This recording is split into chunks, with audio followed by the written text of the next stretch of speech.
नमस्कार। मैं हूं डॉक्टर एनपी सिंह और आप सभी का जीविता टीवी चैनल पे स्वागत है।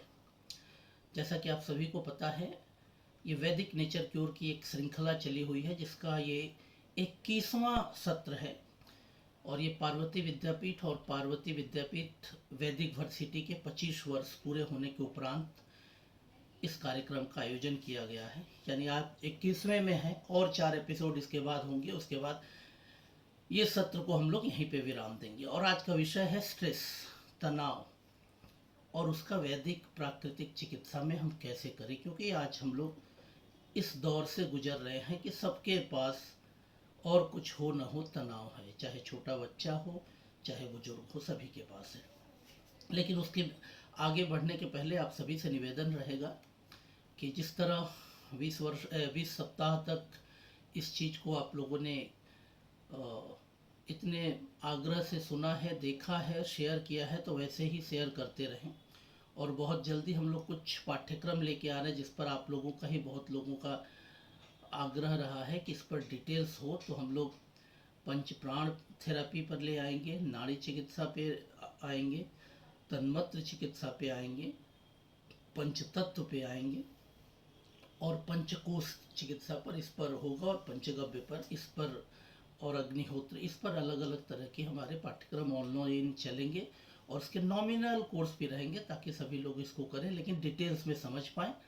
तो जो भी इसके इंटरेस्टेड होंगे संपर्क करेंगे उसी मेल आईडी से, जिस मेल आईडी से आपको इसका नोटिफिकेशन मिला है। तो अब बहुत जल्दी उसके भी अब सूचना जारी की जाएगी। तो चलिए अब देरी ना करते हुए अब हम लोग अपने विषय पर आ जाएं। स्ट्रेस, तनाव। हालांकि ये वर्ड है इंग्लिश का। वैदिक परंपरा में आप स्ट्रेस वर्ड नहीं सुनेंगे क्योंकि वो इंग्लिश वर्ड है, लेकिन आज ज़्यादातर हम लोग इसी शब्द से ज़्यादा परिचित हैं। लेकिन जब मानसिक वैसी स्थिति आ जाती है तो उससे भी गहरे स्तर पर हमारी वैदिक चिकित्सा इसकी चर्चा करती है, लेकिन हम लोग स्ट्रेस के रूप में ही समझे। तो स्ट्रेस को जनरली हम लोग वो समझते हैं कि ऐसी कुछ चुनौतियाँ, मानसिक चुनौतियाँ या कुछ भी ऐसी चुनौतियाँ जो हमारे सामने आ जाए और उसका दबाव इतना ज़्यादा हो जाए कि उसको हम उससे बाहर नहीं निकल पाए, वो चुनौतियाँ हमारे ऊपर इतनी दबाव डाल दें कि उस चुनौतियों का हम सामना नहीं कर पाए या उस चुनौतियों का समाधान नहीं कर पाए। अगर चुनौतियाँ कोई आए और उसको हम समाधान कर लिए तो फिर तो हम सहज हैं, सतेज हैं, हमने सॉल्व कर लिया, तो एक हैप्पीनेस आएगी, खुशी आएगी, आनंद आएगा।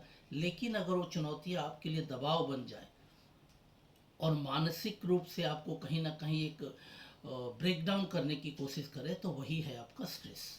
यानी वो एक आपके लिए चुनौती ही नहीं रहेगी, एक आपके लिए धमकी हो जाएगी, एक थ्रेट हो जाएगी कि आपके लिए एक आशंका हो जाएगी कि अब क्या होने वाला, क्योंकि आप कर नहीं पा रहे हैं। तो स्ट्रेस अगर ये है, और इस चीज़ को परिभाषा जितना सहज है, लेकिन जीवन में बहुत कुछ आता है और बहुत कुछ आशंकाएं भी पहले हो जाती हैं कि शायद ऐसा होने वाला है तो मैं क्या करूं या क्या होगा। तो इसलिए है।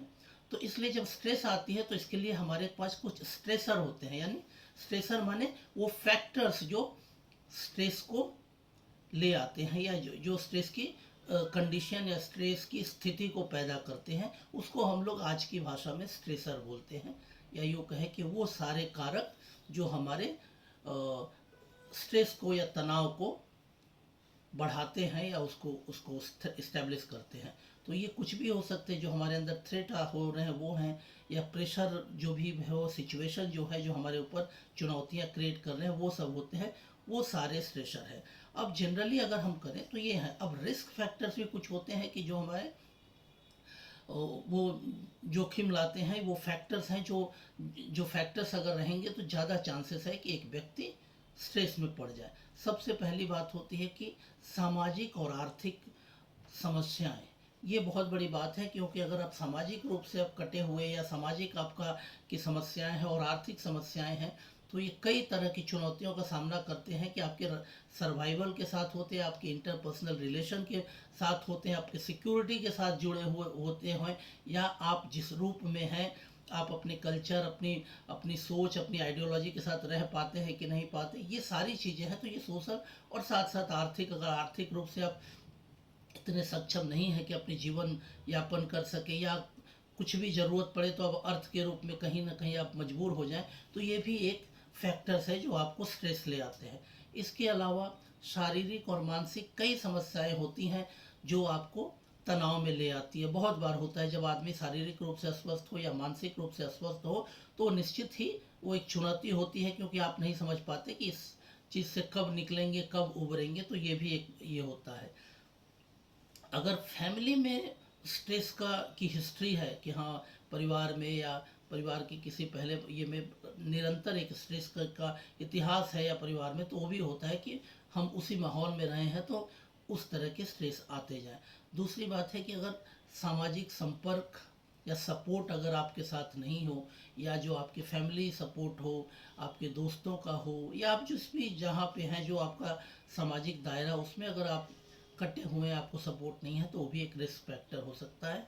और कुछ जगह पे होता है कि हम पहले से ही मान चुके हैं, तो एप्रीहेंसिव फियर या एप्रीहेंशन में रहते हैं कि पहले ही मान चुके हैं कि शायद ऐसा होगा, या कुछ चीज़ की आशंका पहले बनी रहती है, तो हम पहले से ही एक तनाव में रहते हैं कि सिचुएशन आने के पहले ही हम तनाव में आ जाते हैं। तो ये चीज़ें हैं। अब इसको अगर हम कारण के रूप में समझने की कोशिश करें तो कई कारण हो सकते हैं। जैसे एक, या तो आपके पास जॉब नहीं है, या फिर अपने जॉब से अनसेटिस्फाइड हैं, या जॉब है लेकिन जॉब के अनुरूप आपको सैलरी नहीं मिल रही है। तो कई फैक्टर्स हो सकते हैं, वो आपको स्ट्रेस देते हैं। आपके जॉब पर आपकी जिम्मेदारी ज़रूरत से ज़्यादा है, जो आपकी क्षमता से ज़्यादा है, तो भी ये होती है। और आपकी रिस्पॉन्सिबिलिटी इतनी बढ़ जा रही है कि वो आप उसका पूरा नहीं कर पा रहे हैं, तो वो हो सकती है। जॉब के में का जो बिहेवियर है, जॉब की जगह का जो कंडीशन है, वो आपके लिए अनकंफर्टेबल है या अनफेवरेबल है, तो वो हो सकता है। जॉब खो जाने की अगर इनसिक्योरिटी है कि कहीं जॉब खो न जाए, तो उसका टेंशन हो सकता है। और कभी कभी बहुत जगह पे होता है हैरेसमेंट या डिस्क्रिमिनेशन की होती है, कि कहीं प्रताड़ना मिलती है और कहीं किसी भी तरह का आपको डिस्क्रिमिनेशन होता है किसी भी वजह से। जो भी कारण हो, कई कारण होते हैं, तो वो होते हैं, तो उसका भी एक तनाव होता है। फिर कभी कभी ऐसा होता है कि आपके अपने बहुत करीबी रिश्तेदार या जिन्हें आप बहुत पसंद करते हो, उनकी कहीं शारीरिक अवस्था खराब हो या उनकी मृत्यु का डर, वो भी आपको ये करता है। आप अपने व्यक्तिगत संबंधों में कहीं अलग हो चुके हैं, उसके लिए हो सकता है। जॉब पूरी तरह खो सकते हैं, उसके लिए हो सकता है। या फिनेंशियल क्राइसिस है, वो हो सकता है।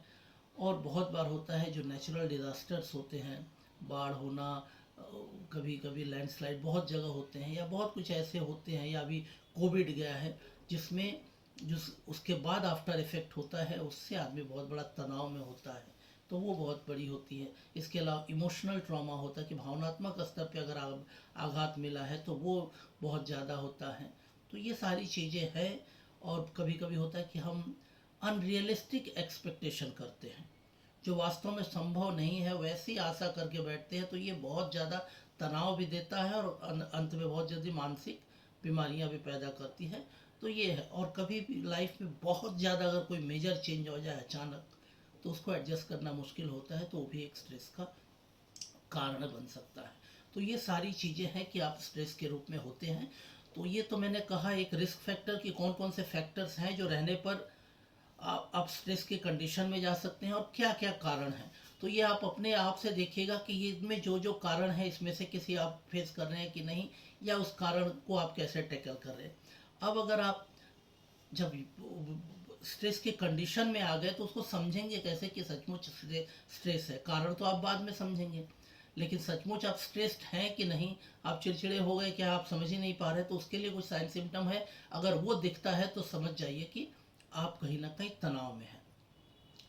तो सबसे ये होती है कि जब बहुत ज़्यादा आदमी तनाव में होता है, तो उसकी मेमोरी डिस्टर्ब होती है, यानी स्मृति शक्ति थोड़ा सा साथ देना छोड़ देती है। कभी कभी आप कोई भूल गए, या कोई काम के लिए गए, कई काम किए लेकिन कोई एक दो काम भूल गए, कोई सामान खरीदने गए तो लिस्ट बना के नहीं गए, सोच के गए ये खरीदना है, तो कुछ लाए, एक आध सामान भूल गए, तो ये हो सकता है। जो भी आप काम करते, जो पहले जितने ज़्यादा उस काम पे बहुत ज़्यादा से एकाग्र होकर करते थे, वो कहीं ना कहीं आपकी एकाग्रता कम हो जाती है। और कभी कभी बहुत ज़्यादा कंफ्यूज्ड हो जाते हैं किसी समय पर, इतना ज़्यादा कि आप डिसीजन नहीं ले पाते, ये स्थिति आती है। हर समय एक आप चिंता में रहते हैं, बहुत ज़्यादा चिंता और एंग्सस रहते हैं, एंग्जाइटी और वरी दोनों रहता है, ताकि कुछ होने वाला है, हमेशा एक दबाव आ जाता है। तो ये लगने लगता है तो आप समझिए चिंता में, आप नहीं जानते, लेकिन हर समय आप एक चिंता में है या मन कहीं और है, आप अंदर से आनंद नहीं फील करते, तो ये समझिए कि आप कहीं ना कहीं स्ट्रेस के आसपास जाते हैं। किसी चीज़ के प्रति अगर नकारात्मक आपका परसेप्शन है या अवलोकन है, किसी चीज़ को बहुत नेगेटिवली आप आंक रहे हैं, हर चीज़ में नेगेटिव खोज रहे हैं, तो ये भी है कि आप अंडर स्ट्रेस है, कि हर चीज़ में आप बुराई ही खोज रहे हैं, तो ये है। और दिमाग में कई तरह के विचार घूम रहे हैं, लेकिन आप कहीं ठहर नहीं रहे, ये है। बहुत ज़्यादा दुख हैं, नर्वस हैं, ये सब सारी चीज़ें अगर हो रही हैं तो समझिए कि आप स्ट्रेस के कंडीशन में आ गए हैं। अब इसके अलावा भावनात्मक स्तर पर बहुत होता है कि आप डिप्रेशन में आ गए हैं, तो समझिए कि स्ट्रेस एक फैक्टर है जो अब आपको डिप्रेशन की तरफ ले जाता है। अगर आपके मूड अनस्टेबल हो रहे हैं, मैंने कभी आप अच्छे हैं तुरंत ही गुस्से में आ गए, फिर तुरंत किसी और मूड में आ गए, तो समझिए कि आप भी स्ट्रेस के अंदर हैं। अकेलापन आपके लिए ये हो सकता है। प्रेशर किसी भी तरह का, इंटरनल प्रेशर हो या एक्सटर्नल जो भी प्रेशर है, वो आपको ये होता है। विशेषकर भावनात्मक स्तर का जो प्रेशर होता है, अगर वो बहुत ज़्यादा प्रेशर बढ़ गया है अंदर में इंटरनल, तो वो आपको समझिए। और किसी भी तरह का दूसरे को हर्ट करने के जो विचार हैं वो आ जाते हैं, कि आप दूसरे को हर्ट कर रहे हैं या अपने आप को भी आघात दे रहे हैं, तो समझिए कि आप अंदर स्ट्रेस में, कि बिना वजह किसी को भी आप आघात दे रहे हैं या कुछ भी बोल दे रहे हैं या अपने ऊपर भी कुछ कर दे रहे हैं, तो ये समझिए। तो ये है कि जब आप होगा तो इस तरह की घटनाएं घट रही हैं, तो आप समझिए कि कहीं ना कहीं आप एक स्ट्रेस के कंडीशन में आ रहे हैं। और ये स्ट्रेस छोटी सी चीज़ नहीं है, ये इतनी सारे स्ट्रेस एक लाइन की डेफिनेशन है, लेकिन स्ट्रेस में जो जो घटना मानसिक स्तर पर, आपकी चिंता जगत के स्तर पर और भावनात्मक स्तर पर जो जो घट रहा है, ये सारी चीज़ों को आप देखेंगे तब समझेंगे कि स्थिति कितनी गंभीर है। तो ये चीज़ें दिखने लगे तो आप समझिए कि आप स्ट्रेस में है और आपको इमीडिएट अटेंशन की ज़रूरत है। अब इसके बाद अगर हम शारीरिक स्तर पर देखेंगे तो सबसे पहले तो होता है कि आपकी हार्ट रेट बढ़ जाती है, क्योंकि तनाव आपको हार्ट पे ज़्यादा प्रेशर होता है। जो शरीर के मसल्स है वो स्टिफ होने लगते हैं। बहुत बार लोग आते हैं, आप टेस्ट करेंगे ट्रीटमेंट करने, लेकिन मसल स्टिफनेस देख के लगता है कि स्ट्रेस में है। पूछे तो स्वीकार नहीं करेंगे, बोलेंगे हम तो बहुत ज़्यादा एक्सरसाइज करते हैं, जिम करते हैं, इसकी वजह से है। लेकिन हिस्ट्री लेंगे तो आपको पता लगी है जिम की स्टिफनेस नहीं है, ये स्ट्रेस की स्टिफनेस है। तो ये आपको समझना होगा, स्टिफनेस हर समय जिम की वजह से नहीं है, स्ट्रेस की वजह से भी है। शरीर में हर तरफ दर्द है, बिना किसी वजह के। भले बोलेंगे हम एक्सरसाइज करते, तो एक्सरसाइज करने से तो शरीर ठीक होना, हर शरीर में हर समय दर्द है। हर तरह का मेजर ले रहे हैं, फिजिकल फिटनेस का कर रहे हैं, तब भी शरीर में लग रहा है कि हर समय कहीं दर्द है, एक असहज महसूस कर रहे हैं, तो ये समझिए कि वो व्यक्ति तनाव में है। और उसके तनाव को आपको आइडेंटिफाई करना है। वो पेशेंट स्वीकार नहीं करेगा, लेकिन अगर ऐसा किसी को भी लगता है तो उनको समझना चाहिए कि सब कुछ ठीक होने के बाद भी हर समय लगता है मसल स्टिफ है, शरीर में अकड़न या ऐठन हो रही है, दर्द हो रहा है, तो समझिए आप तनाव में हैं। और सबसे बड़ी बात कि तनाव में डायरिया या कॉन्स्टिपेशन दोनों में से कुछ भी हो सकता है, इसलिए समझिए, यानी आपकी बाउल मूवमेंट अनयूजुअल हो जाती है, या तो एकदम रुक जाए या बहुत ज़्यादा होने लगे, तो ये भी आपके लिए कहीं ना कहीं तनाव का ये है। बहुत ज़्यादा थकान लगेगी, कुछ भी किए और थक गए, बहुत जितना थोड़ा बहुत भी काम किए थक गए, तो एक्सेसिव टायर्डनेस या फैटिगनेस यदि आती है तो आप समझिए कि तनाव में है। सर दर्द अचानक होता बिना किसी वजह का, तो ये भी समझिए तनाव है। कभी कभी तो डिहाइड्रेशन की वजह से भी हेडेक होता है, बट आपको देखना है कि बार बार हो रहा है और आपके वाटर लेवल, वाटर इनटेक ठीक है, तो समझिए कि आप तनाव में हैं, उसकी वजह से होता है। कभी बोमी हो रही है, मतलब उल्टी हो रही है, या कभी उल्टी होने की इच्छा हो रही है, तो ये भी समझिए कि हो रहा है। और कभी कभी बहुत आप बेचैन हो जाते हैं, और कभी कभी सांसों में भी तकलीफ आ जाती है, तो ये समझ लीजिए कि स्ट्रेस का कंडीशन है। कभी कभी प्रेशर भी बढ़ जाता है, हाइपरटेंशन भी हो जाती है, और कभी कभी ये भी समझिए कि सेक्सुअल फंक्शन में भी होता है। पुरुषों में एरेक्टाइल डिसफंक्शन आ जाता है, महिलाओं में भी सेक्स ड्राइव चेंज हो सकता है, पुरुष महिलाओं दोनों में। कभी कभी या तो एक्सेसिव हो गया या बहुत कम हो गया, नॉर्मल नहीं है, तो ये समझिए कि कहीं ना कहीं स्ट्रेस की तो नहीं है, क्योंकि बहुत ज़रूरत से ज़्यादा बढ़ जाना भी अच्छी बात नहीं है और बहुत कम जाना भी ठीक नहीं है। और कभी कभी इरेक्टाइल डिस्फंक्शन भी बढ़ जाता है, कम हो जाता है, और इरेक्टाइल डिस्फंक्शन आ जाता है तो उसमें भी प्रॉब्लम है, और महिलाओं में भी कभी कभी सेक्स ड्राइव कम हो जाता है। तो ये स्ट्रेस के कारण है। सोने के पैटर्न चेंज हो जाते हैं कि जो लोग जिस टाइम पे सोते हैं, हो सकता है रात में नींद नहीं आ रही, सुबह नींद आ रही, मैंने जो उनका नियमित सोने का समय है वो बदल जा रहा है, वो पैटर्न हो जा रहा है। कभी ये मतलब उसको मेंटेन नहीं कर पा रहे हैं, तो इससे मैंने स्लीप डिस्टर्ब होता है। खाने पीने की आदत चेंज हो जाती है, तो बहुत ज़्यादा भूख लगने लगती है, बहुत ज़्यादा कम भूख लगने लगती है। लोगों से मिलना जुलना, बातचीत करना, वो उन्हें कम लग जाता है। और कभी कभी एडिक्शन में इन्वॉल्व हो जाते हैं, यानी नशा के अंदर वो चले जाते हैं। ये सबसे बड़ी, तो ये सारी चीज़ें अगर दिख रही हैं तो आप समझिए कि स्ट्रेस है। और स्ट्रेस के लिए क्या करेंगे, जाहिर बात है कि आपको बेहतर, जो अच्छे से इस सारी फैक्टर्स को समझता हो और आपको देख के वो सारे फैक्टर्स को आइडेंटिफाई कर सकता है कि आपके अंदर स्ट्रेस के कौन से फैक्टर्स हैं, कौन से स्ट्रेसर है, और किस लेवल तक आपको तनाव में लाया है, तो उस हिसाब से ट्रीटमेंट वो कर सके। तो आप किसी एक्सपर्ट वैदिक नेचर क्योर के पास जा सकते हैं काउंसलिंग के लिए, और मैनेजमेंट के लिए किसी अच्छे साइकोलॉजिस्ट के पास कंसल्ट कर सकते हैं। तुरंत कोई दवा के चक्कर में ना पड़े, क्योंकि ये जो है आपके जो स्ट्रेस है, वो जो आपको के जो स्ट्रेसर्स है, जो फैक्टर्स है, वो जब तक नहीं हटेंगे तो वो, या उस चीज़ को आप एक्सेप्ट करने की स्थिति में, या उस चैलेंज को ओवरकम करने की स्थिति में आप नहीं आते हैं, तो इससे निकलना मुश्किल है। इसलिए सो जाना, नींद में चले जाने से नहीं होता। जो फैक्टर्स हैं उसको नलीफाई करना है, या आप उस फैक्टर्स को बहुत इजीली ओवरकम कर लिए, उसको इजीली टैकल कर लिए, तब हो सकता है।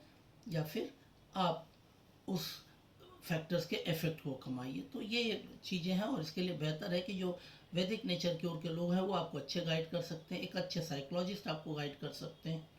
इसलिए, तो इसलिए अगर हम इसको थोड़ा सा ये करें कि अगर आपके सामने कोई स्ट्रेस आता है, या स्ट्रेस के पहले तो स्ट्रेसर आएगा, जो कारक है जो आपको स्ट्रेस तैयार करेगा, तो वो जैसे ही सामने आएगा तो हमारे ब्रेन की जो हाइपोथैलेमस एक्टिव होती है, और उसके एक्टिव होने के बाद जो हमारी ऑटोनॉमिक नर्वस सिस्टम है वो एक्टिव होती है, अलर्ट हो जाती है। यानी पहले स्ट्रेसर आया, सामने चुनौती आई, कि चुनौती के फैक्टर्स आए, हाइपोथैलेमस एक्टिव हुआ, हाइपोथैलेमस के बाद आपका क्या बोलते हैं कि ऑटोनॉमिक नर्वस सिस्टम एक्टिव हो गया। उसके बाद जो हमारे न्यूरोट्रांसमीटर हैं, नॉर एड्रेनलिन, वो रिलीज होगा, ठीक है, और वो हमारे सिंपैथेटिक नर्वस सिस्टम को मैसेज देगा। उसके बाद हमारे जो स्केलेटल मसल्स हैं वो अपनी स्ट्रेंथ बढ़ाएंगे, यानी उसको स्टिफनेस बढ़ने लगेगी, हार्ट रेट इंक्रीज बढ़ जाएगा, इवन शुगर और फैट लेवल भी फटाफट उसको इंक्रीज होने लगे। शुगर ज़्यादा चाहिए तो फैट, ये सब सारी चीज़ें ए हो जाएगी। उसके बाद आपके अंदर बहुत से ज़्यादा इंटेस्टिनल जो मूवमेंट है वो हमारे कम हो सकते हैं, ठीक है। डाइजेस्टिव सिक्रीशन जो होती है खाने पचाने की, वो कम हो जाती है। आंखों से आंसू जो होते हैं उनका भी लिमिटेशन हो जाता है, नहीं, सिक्रीशन लिमिट हो जाता है।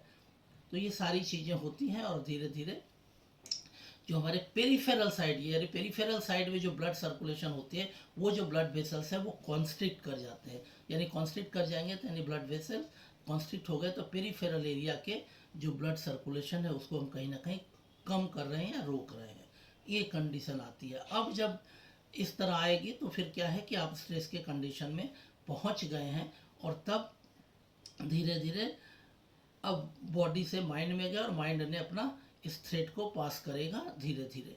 तो ये स्थिति होती है। और सबसे बड़ी बात है कि हमारे जब भी होते हैं, जब एड्रिन, उसके बाद जब हमारा हार्मोनल रिस्पॉन्स जब होता है, तो स्ट्रेस को रिस्पॉन्स करने के लिए एड्रिनल ग्लैंड इन्वॉल्व होता है, और वहाँ से फिर एड्रिनल मेडुला, और वहाँ से आपको एड्रेनलिन और नॉर एड्रिनलिन दोनों ही ब्लड सर्कुलेशन में आते हैं, और उस समय आपकी हार्ट रेट भी बढ़ेगी।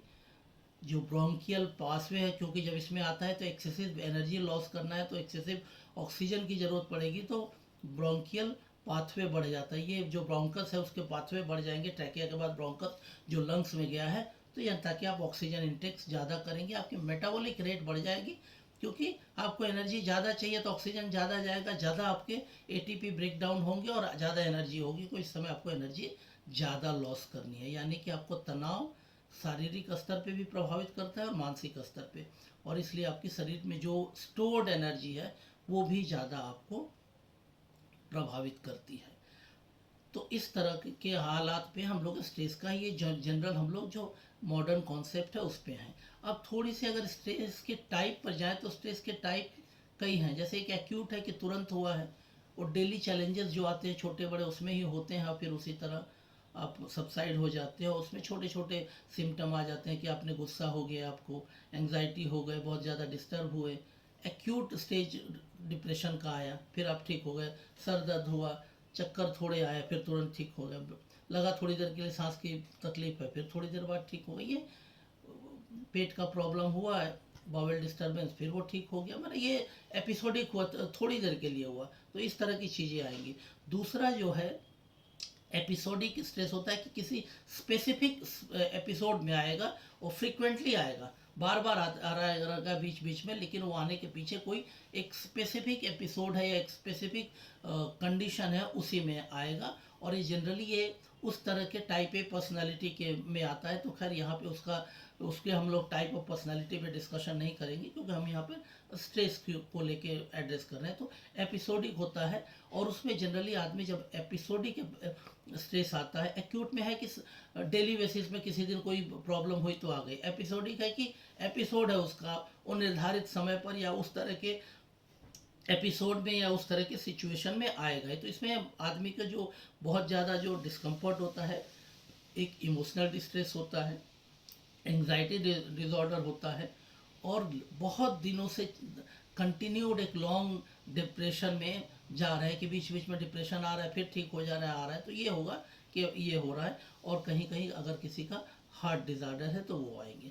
अब इसके बाद जो सबसे बड़ा है जो क्रॉनिक स्ट्रेस, जो बहुत दिनों से वो है, और ये हेल्थ के लिए आपको बहुत सीरियस थ्रेट है। और ये कभी कभी लोग समझ ही नहीं पाते कि उनको स्ट्रेस कितने दिन से है, क्योंकि अभी भी हमारे भारत में बहुत लोग या तो मानसिक बीमारी को समझते नहीं हैं, या स्वीकार नहीं करते कि मानसिक रूप से उनको कोई बीमारी है, या मानसिक बीमारी को सिर्फ पागलपन से समझते हैं।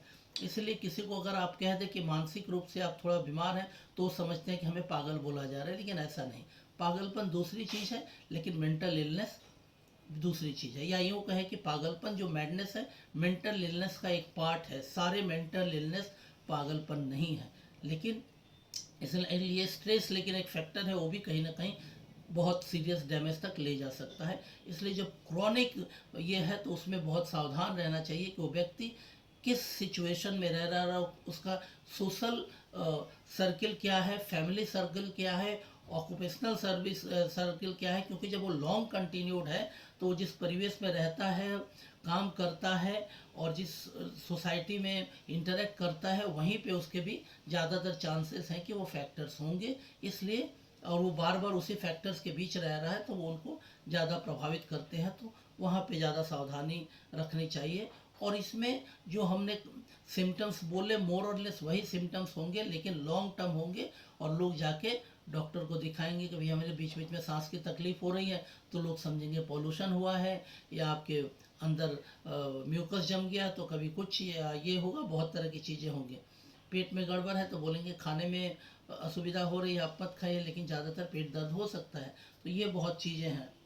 बार बार पेशाब करने जाना, लोग इसको डायबिटीज़ से भी जोड़ लेंगे कि भाई ये बार बार जा रहा है, लेकिन सोचना चाहिए कि वो नहीं, ये स्ट्रेस का भी हो सकता है। मसल्स टाइट होते जा रहे हैं, ये सावधान रहना होगा।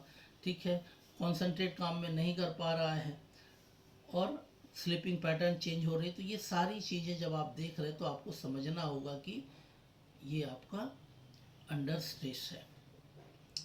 अब थोड़ी सी हम लोग, चूँकि हम लोग स्ट्रेस की बात करते हैं, तो अगर हम लोग थोड़ी सी अपनी वैदिक परंपरा के हिसाब से बात करें, तो स्ट्रेस तो एक पार्ट है, लेकिन अगर इसको थोड़ा सा और डीपर स्तर पे समझें, कि अगर हम अपनी इस मानसिक अवस्था में, जब एक स्ट्रेस मतलब एक मेंटल चैलेंज है, या एक ऐसा चैलेंज है जो कि मेंटली आप उसको ओवरकम नहीं कर पा रहे हैं, या मेंटली आप उसको उस चैलेंज को एक्सेप्ट नहीं कर पा रहे, या उसको पूरा नहीं कर पा रहे, तो भगवत गीता ने बहुत अच्छा से एक्सप्लेन किया है उसको, चीज़ को बहुत ज़्यादा, कि अगर सबसे बड़ी जीवन में या सबको व्यक्ति है जीवन में बहुत कंफर्ट रहना चाहते हैं। हर व्यक्ति कंफर्ट रहेगा, जहाँ कंफर्ट जोन से बाहर निकलेगा या डिस्कम्फर्ट जोन आएगा तो उसको ज़्यादा असुविधा होगी और वहाँ से धीरे धीरे उसको चैलेंजेस आएंगे, और वो चैलेंज जो पार करता जाएगा उसके लिए वो आसान हो जाएगा। जो नहीं पार कर पाएगा वहीं अटक जाएगा और उस चैलेंज से या तो भागेगा या दूर हटने की कोशिश करेगा। तो सबसे पहले है कि आप अपने कंफर्ट जोन में हैं या आप आनंद के जीवन में, तो सबसे पहले एक व्यक्ति वही सोचता है कि आनंद के थिंकिंग ऑफ प्लेजर रहता है, या उस विषय में आनंद है कि हम ये काम करेंगे, वो करेंगे, ये कर रहे हैं, वो कर रहे हैं, उसमें आनंद है। तो उसके प्लेजर में है कि आनंद, उस थॉट में है कि हम तो आनंद में है या आनंद ही चाहिए, उसी में थॉट है।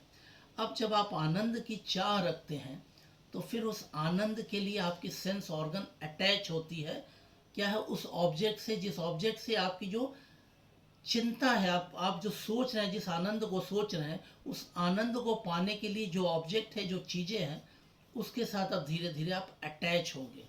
यानी फर्स्ट आपने सोचा कि आप आनंद चाहिए, आनंद की चाह में है, और आनंद जिस चीज़ से मिलेगा तो फिर धीरे धीरे उस ऑब्जेक्ट से आप अटैच होंगे। और अटैच किस होंगे? With sense organ. क्योंकि सेंस ऑर्गन से आपको गाड़ी चाहिए तो फिर क्या है, उससे देखेंगे, तो बहुत चीज़ें हैं। और जब अटैचमेंट एक एक्सट्रीम हो जाएगी तो वो वासना में है। क्योंकि अब एक अटैचमेंट तो है कि अब आनंद के लिए आप चाह रहे हैं कि आपको कहीं जाना है, ट्रेवल करना है, तो किसी भी बस से भी जा सकते हैं, ट्रेन से, लेकिन जब आप ये सोचते अपनी ही गाड़ी से जाएंगे, तब ये आनंद की जो चाह थी वो चाह वासना में बदल गई कि अब आप एक्सट्रीम अटैचमेंट में जा रहे हैं कि नहीं, अब हमें अपनी ही गाड़ी से जानी है या अपना चार्टर प्लेन से जाना है। तब आप आपकी ज़रूरत को, या आपको वो अपने काम के लिए जो ज़रूरत है, उस ज़रूरत को नहीं, आप उसको वासना में कन्वर्ट कर दे रहे हैं। आप एक एक्सट्रीम ये है, और आप एक सेंसुअल ऑब्जेक्ट के रूप में उसको देख रहे हैं। जाना आपको इम्पोर्टेंट नहीं है, उस गाड़ी से ही जाना, तो गाड़ी आपके लिए एक सेंसुअल ऑब्जेक्ट है, वो गाड़ी आपको सेटिस्फाई करती है कि आप उसी गाड़ी से जाएंगे। तो जब उस जगह पे जाएंगे तो फिर आपको एक, तो फर्स्ट आपने सोचा, उसके बाद उसके साथ अटैच किया, दैट इज द संग। फिर आप एक्सेसिव मतलब क्या बोलते हैं, अटैचमेंट हुए, जिसको लस्ट या वासना बोल सकते हैं या काम बोल सकते हैं। और जब आपको वो फुलफिलमेंट नहीं हुआ, यानी आपकी वासना या आपके काम नहीं हुआ कि आपको वही गाड़ी चाहिए, वही नहीं मिला, तब आप धीरे धीरे एक अंदर से एक नाराजगी उतरेगी और वो एक आक्रोश या क्रोध के रूप में निकलेगा। यानी आपने जो एक सिंपल जो सोच आनंद के लिए लिया था, उस आनंद के लिए आपने एक ऑब्जेक्ट के साथ अटैचमेंट किया, वो अटैचमेंट आप एक ने एक्सट्रीम लेवल पर ले जाके वासना तक ले गए, और जब वो नहीं हुआ तो आप एक आवेग या आक्रोश में आ गए। ठीक है, और वो आक्रोश आपको एक डिल्यूजन में ले जाएगा, यानी सम्मोह में ले जाएगा, क्योंकि वो आपको रियलिटी नहीं है, वो रियलिटी नहीं है, वो आपके लिए आवश्यक भी नहीं है और वो आपके लिए सत्य भी नहीं है। लेकिन अब वो आप उसके पर्सनालिटी के साथ क्रोध से निकल गया, तब आप सम्मोह में चले गए, क्योंकि यही आपके लिए उस समय ये है, ये नहीं मिला, यानी आपके साथ गलत हुआ। आप उस तरह, उसके बाद आप किसी को, समाज को, परिवार को, दुनिया को, ईश्वर को, सभी को दोष देंगे कि देखिए मेरे साथ ऐसा नहीं हुआ, हम चाह रहे थे वहाँ जाना के लिए इस गाड़ी से, वो गाड़ी हमको नहीं मिला। ये सम्मोह में होता है। ये छोटे स्तर पर भी होता है। किसी ओकेजन में देखेंगे रिश्तेदार आ जाते, छोटी छोटी बातों पर नाराजगी नहीं, गुस्सा भी कर जाते हैं, तो वो ये सम्मोह है, डिल्यूजन इसको बोलते हैं। ये रियलिटी नहीं है, और वो व्यक्ति भी नहीं समझ पा रहा है कि ये उसका वास्तविक रूप नहीं है, या व्यक्ति के रूप में वो वास्तविक नहीं है, तो उस डिल्यूजन में वो जा रहा है। अब अगर जब डिल्यूजन में ही आप चले गए या सम्मोह में चले गए, रियलिटी से दूर चले गए, तब आपकी जो है, जो आपकी जो स्मृति है, जो चीज़ें आप स्टोर किए हुए हैं, उसमें क्या है कि विभ्रम आएगा, यानी वो विटिलेट होंगे, वो इधर उधर इतर बितर हो जाएंगे, कि जो आपके पहले से रिकलेक्टेड जो स्मृतियां हैं, जो अच्छी स्मृतियां हैं, वो भी विभ्रम, क्योंकि अब आप उसी को काउंटर कर रहे हैं जी। चूँकि आप डिल्यूजन में चले गए हैं, तो आपके जो वास्तविक है उस चीज़ को आप तितर बितर करेंगे, उसी से काउंटर करेंगे। अपने अंदर जो अच्छी स्मृतियाँ उसको भी गलत करेंगे, क्योंकि अब आप डिल्यूजन में चले गए। और जब इस स्थिति में चलेंगे तो जाहिर बात है बुद्धि का नाश होगा, यानी इंटेलिजेंस आपकी डैमेज हो जाएगी। तो इंटेलिजेंस डैमेज माने मेंटल आपका ब्रेकडाउन शुरू हो गया, और जब होगा तो अब आप एक तरह से डिस्ट्रक्शन की तरफ में जा ही रहे हैं। विनश्यति में जा रहा है, डिस्ट्रक्शन हो रहा है और फिर डिजीज फॉर्मेशन हो रहा है। तो स्ट्रेस अगर थोड़ा सा ले कि उस रूप में कि जाता है तो डिजीज फॉर्मेशन कैसे, एक स्ट्रेस या एक मेंटल चीज़ें कैसे मेंटल लेवल पे डिजीज फिजिकल लेवल पे उतरती है, ये छोटा सा लेकिन बहुत आवश्यक और बहुत गंभीर एक्सप्लेनेशन है। ये आपकी भगवत गीता ने इसको ये किया है। अब अगर हम थोड़ा सा और जाए, चूंकि हम लोग वैदिक नेचर की ओर की बात करें तो वैदिक नेचर की ओर की बात में करें कि अब जब काम और क्रोध यानी ये जो है जनरली ये रेगुलेट या गवर्न या कंट्रोल किए जाते हैं किससे, हमारे विज्ञानमय कोष।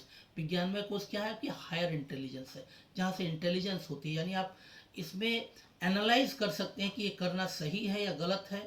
सिर्फ ये करना कैसे होता है ये मेंटल मनोमय कोष का, लेकिन ये करना सही है गलत है उसको पूरे पूरे एनालाइज करना ये विज्ञानमय कोष है। इसीलिए विज्ञानमय कंट्रोल करता है विज्ञानमय कोष काम और क्रोध को, और वो जब कंट्रोल करेगा तो काम और क्रोध को गलत यूज नहीं होने देगा, क्योंकि वो जानता है कैसे करना है। लेकिन जब आपने स्ट्रेस उस लेवल पे ले आ दिया या आपने मानसिक विपर्य को उस जगह पे ले आ दिया कि ये विज्ञानमय कोष के इम्पल्स या कंट्रोल से बाहर हो गए, या उसके जो कंट्रोल है उसका रेगुलेशन है उससे बाहर हो गए, या इनकी इंटेंसिटी इतनी बढ़ गई कि अब विज्ञानमय की बात वो का कंट्रोल को ध्यान ही नहीं दे रहे हैं। तो जब उस स्थिति पर जब आएगा तो यानी विज्ञानमय कोष अब कंट्रोल के बाहर हो गए, तो फिर वो काम और क्रोध का इफेक्ट मनोमय कोष पर आएगा, और जब मनोमय कोष पर आएगा तो इसमें जो भी थॉट आएंगी अब उसमें रॉन्ग कॉग्निशन होगा, क्योंकि ऊपर विश्लेषण की जो जगह थी विज्ञान में वो हट गया। इसलिए मनोमय कोष तो सिर्फ एनालाइज करेगा कि ये चीज़ है, ये क्या है, ये सही है, मैंने ये चीज़ है, उस चीज़ का थॉट प्रोसेस होगा कि इसका ये मतलब है। लेकिन एनालाइज करने वाली चीज़ हट गई तो करना सही गलत कुछ नहीं है, मनोमय कोष पर उतरेगा, क्योंकि अब विज्ञानमय कोष रेगुलेट नहीं कर पा रहा है, छोड़ दिया है, तो अब उसका इफेक्ट मनोमय कोष पर आएगा, और वो थॉट में भी वो इनवॉलेंट्री कंट्रोल होगा, यानी काम क्रोध रेगुलेट नहीं है तो काम क्रोध अब मनोमय कोष के थॉट में भी होगा, या जो उनके थॉट प्रोसेस है उसमें भी वो दिखेगा। तो मेंटल स्ट्रेस यहाँ से शुरू होगा, और जब मेंटल स्ट्रेस शुरू होगा तब आपके प्राणमय कोष या प्राणिक एनर्जी पर इफेक्ट करेगा, इसलिए आपकी सांसों में तकलीफ होगी, हार्ट में ये होगा, ज़्यादा ऑक्सीजन की होगी। और तब जब आएगा तो फिर जब ये सारी चीज़ें होगी तो उसके बाद वो अन्नमय कोष पे आएगा, यानी कि आपके फिजिकल सिम्टम्स आना शुरू हो जाएंगे। तो ये वैदिक नेचर क्योर का ये है कि एक स्ट्रेस और मेंटल डिजीज किस तरह शरीर में उतरता है, और इस चीज़ को बहुत अच्छे से आपको समझना है और करना है। इसको वैदिक नेचर क्योर के पॉइंट ऑफ व्यू से अगर समझेंगे तो आप फिजिकल सिम्टम से मेंटल सिम्टम और मेंटल से फिजिकल सिम्टम तक आप आराम से इसको कंट्रोल कर सकते हैं। ये आपके लिए बहुत है। और कुछ चीज़ें हैं जिसको हम लोग वैदिक नेचर क्योर के माध्यम से ठीक कर सकते हैं। जैसे कुछ है कि ऐसे आसन करें जो सामने झुकने वाले आसन है, तो ये करने से क्या होता है कि हमारे अंदर की जो श्वास का या प्राण का है जो अंदर से जो है वो बाहर निकलते, एक्सलेशन बहुत ज़्यादा होती है, तो हम रिलैक्स अच्छे से रिलैक्सेशन रिस्पॉन्स अच्छा होता है। इसलिए फॉरवर्ड बेंडिंग आसन जो है वो ज़्यादा है, और फॉरवर्ड बेंडिंग आसन होगा तो अंदर की जो जमा निकल जाएगा।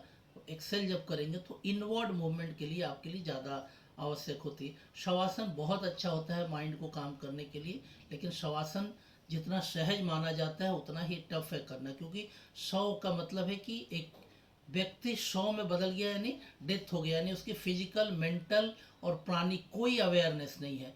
तो आप आसन में उस जगह पे पहुंच जाना कि आपके मानसिक रूप से किसी भी चीज़ से आप डिटैच हैं, फिजिकल लेवल पे डिटैच है और प्राणिक लेवल पे डिटैच है, तो उस अवस्था में पहुंच जाना एक आसन के माध्यम से, तब शवासन होगा, तब आपके माइंड काम होती है। तो ये ज़्यादा टफ लगता है। सुखासन है, ये आपके स्पाइन को और हिप को ओपन करता है, स्पाइन को लेंथन करता है, तो आपकी स्ट्रेस कोपिंग कैपेसिटी बढ़ जाती है। ठीक है।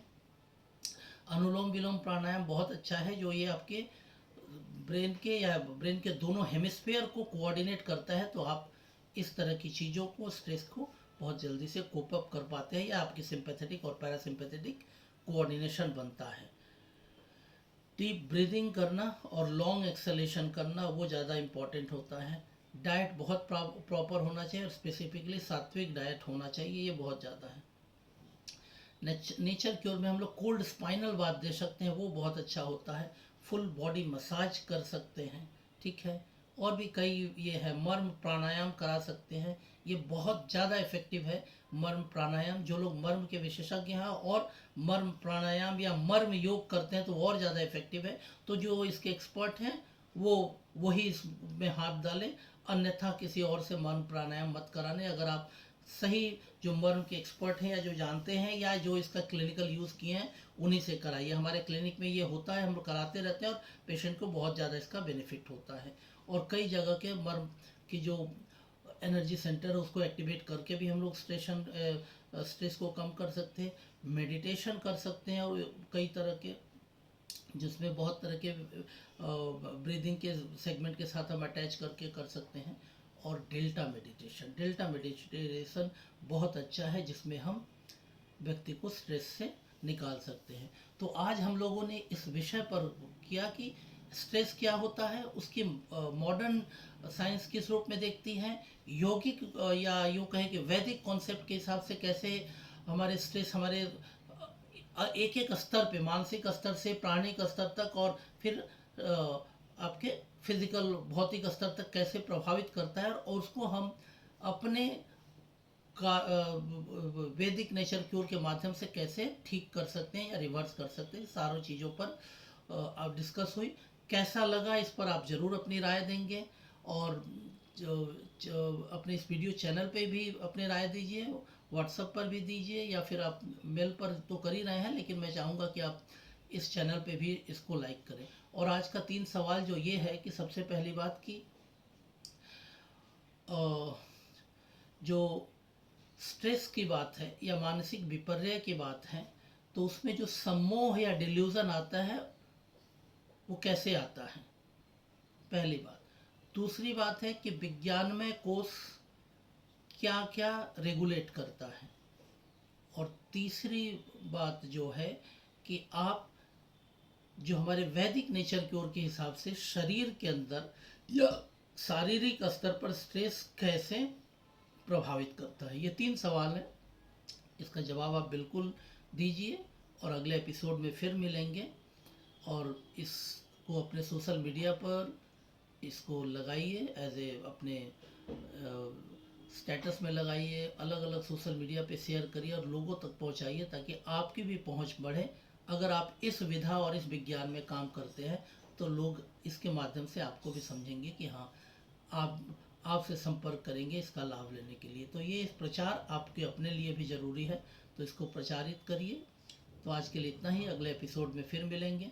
और ये रिस्पांस जिन जिन लोगों ने सारे एपिसोड का दिया है, तो उनकी बस 25 सप्ताह हो जाने के बाद हम लोग बिल्कुल सर्टिफिकेट उनके लिए इशू करेंगे। इसके लिए निश्चिंत रहें। और फिर अगले जो जो कोर्स है उसमें जो जो इंटरेस्टेड हैं वो शामिल हो सकते हैं।